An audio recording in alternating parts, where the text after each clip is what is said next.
Welcome to Leadership Devotionals. For today, we will be on the 7th installment of Nehemiah, the servant leader. And while I was reading the book of Nehemiah, it's just so amazing how this literal servant, yes, he was a literal servant. He was expendable servant in the court of Artaxerxes, the greatest empire during the time of the Medes and the Persians, and he was there as the cupbearer of the king. We know that the cupbearer is an expendable servant because if somebody is going to poison the king, the first person who will die will be the cupbearer. And I am sure a lot of these servants must have died. And so this slave, this servant, in his story in the book that bears his name, tells of an amazing journey of this servant who has the leadership skills, whom God has used and whom God has enabled to be the leader of his people. And so today in the 7th installment, this is subtitled as Own the Vision. It is amazing what a leader can achieve when he or she is happy to share the credit. When we don't mind the credit, we just work, we just dedicate ourselves to the mission, much can be accomplished. This adage is especially true when the leader does not mind who gets the credit. Just keeps on working and working, keeps on putting an output, a product, and whoever gets the credit, the leader doesn't mind. These are what Jim Collins has labeled as the level 5 leaders. When it's time to convey the credits, they open the window and look outside and attribute the credit to the people around them. But when they're talking about responsibility, they look at themselves in the mirror, because these kinds of leaders are the first to acknowledge that they are accountable to this. Nehemiah was a servant who became a leader of leaders who then merged with a company of leaders.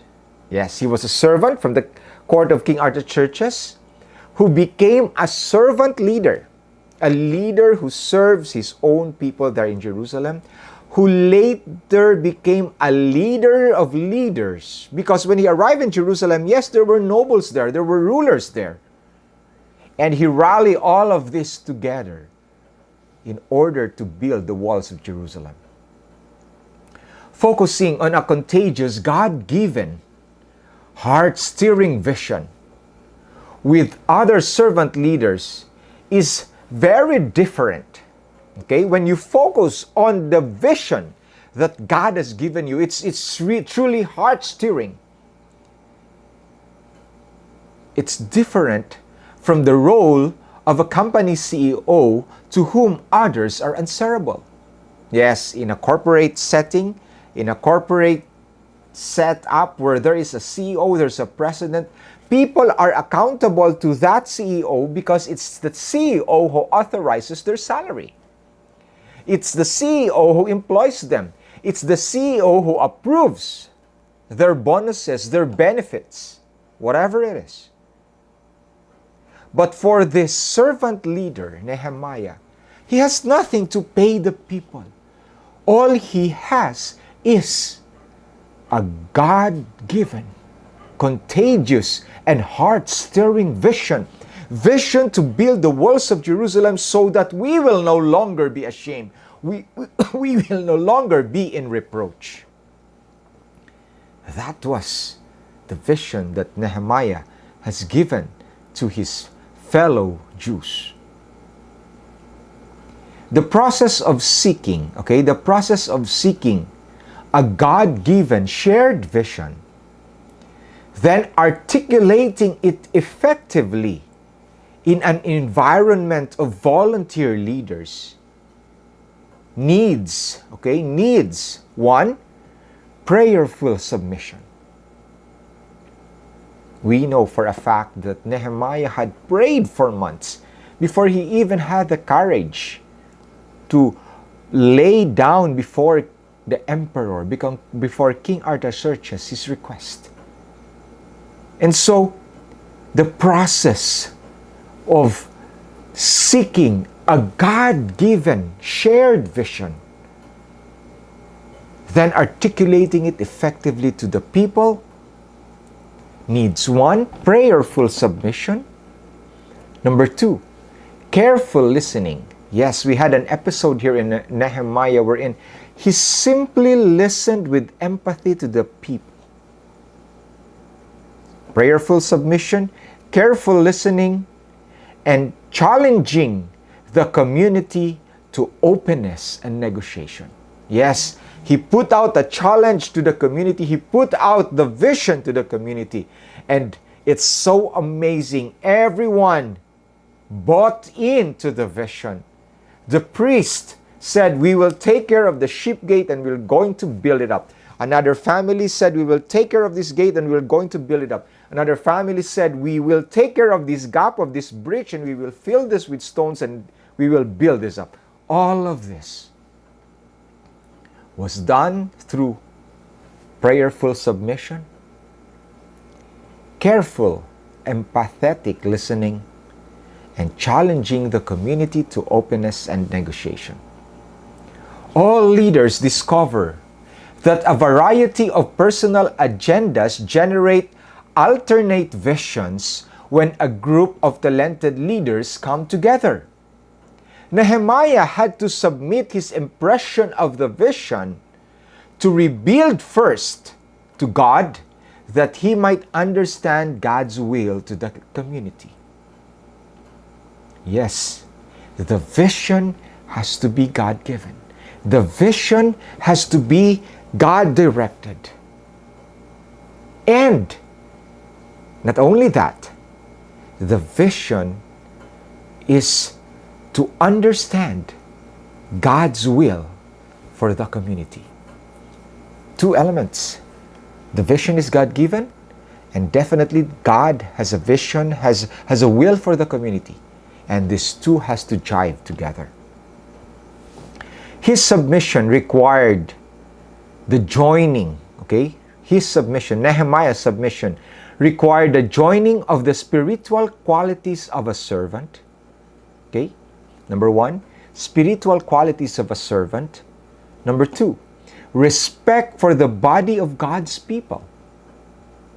Yes, God's people are varied. God's people are, coming from different talents. Yes, respecting them, honoring them, definitely will inspire them and it will motivate them. He will also need the relational skills of a diplomat. If you can remember in the story of Nehemiah, he received complaints about the mothers and the widows, their lands have been mortgaged to the nobles. And so he asked the nobles to give a reprieve for these people. He would need the relational skills of a diplomat and intensive strategic corporate and one-on-one conversations as he sought to help others to adopt and to own the vision. So brothers and sisters, fellow leaders, if you want that God-given vision that you have for your organization, for your company, for your institution, if you want that your people will buy into that, will share that vision, will share that direction, follow what Nehemiah has done. First, spiritual qualities of a servant. Second, respect for the body of God's people. There are diversities, different temperaments, different attributes. Respect that. Number 3, relational skills. Build relationships with your people. Number 4, intensive strategic and corporate one-on-one conversations. Yes, conversations. Convince them. Listen to them empathetically. And with that, people will adopt, buy in, own, and share the vision that God has entrusted to your organization, has entrusted to you as a leader. God bless you as you accomplish God's vision. Hello, fellow leaders. If you have been blessed with the devotional that you have just heard, don't forget to like, share, or subscribe. Because when you do that, more people, more leaders will be blessed with the same blessing that you have experienced. In YouTube channel, click subscribe to Good Shepherd Consultants. God bless you.